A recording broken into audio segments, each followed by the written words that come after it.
Hello विद्यार्थी मित्रांनो, नमस्कार. काय करताय? हातात मोबाईल आहे का? ठेवा बाजूला. हातात तुमच्या आवडीचं कोणतंही पुस्तक घ्या आणि मन लावून त्याचं वाचन करा. कारण वाचन करण्यामुळं तुमच्या ज्ञानाच्या कक्षा रुंदावतात.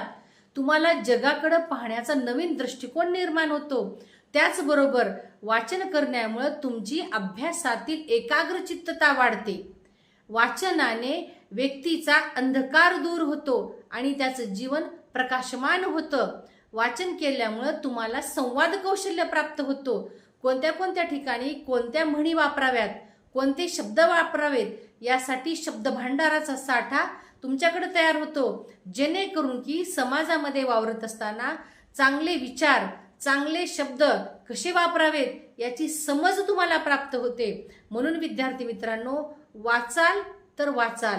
भविष्यामध्ये मोठी स्वप्न पाहिजे असेल, ती पूर्ण करायची असेल तर आज वाचनासाठी तुम्हाला वेळ द्यावाच लागेल. दररोज थोडं थोडं वाचन केलात तर भविष्यामध्ये एक सक्षम नागरिक म्हणून तुम्ही यशस्वी व्हाल. कारण अब्दुल कलाम म्हणतात की जो व्यक्ती वाचन करतो तो व्यक्ती एकटा कधीच राहत नाही. तो मोठी मोठी स्वप्ने पाहतो आणि ती पाहिलेली स्वप्न प्रत्यक्षात उतरवण्यासाठी अहोरात्र मेहनत घेतो. वेळेचं त्याला बंधन नसतं. आपल्याला माहिती आहे ना, डॉक्टर बाबासाहेब आंबेडकरांनी 18 तास पुस्तकांचं वाचन करायचे आणि त्यामुळेच त्यांनी जगामध्ये क्रांती करून दाखवली.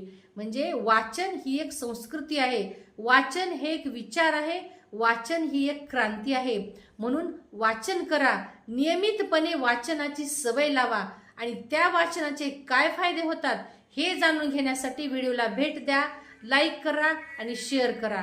धन्यवाद.